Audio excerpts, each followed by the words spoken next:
নবীর একটা আদর্শের কারণে জান্নাতে যাবে। সিরত মানি আদর্শ। আর এটা আমরা কদমে কদমে মুহতাজ।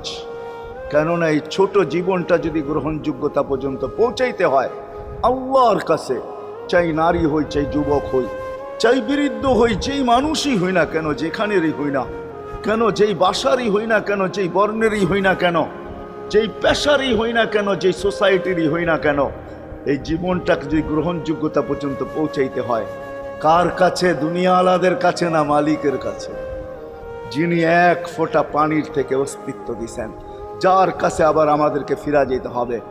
পালানের কোনো সুযোগ নাই। এই জন্যই কোরআন আমাদেরকে বোঝায় আইনাল মাফার। আল্লাহ বলতেছে কোথায় ভাগবে তুমি, বলো কোথায় ভাগবে? কবির কথাই সত্য, যদিও নাকি পালাও তুমি আকাশেতে লাগিয়ে সিঁড়ি, সিঁড়ি লাগাও যদি আকাশ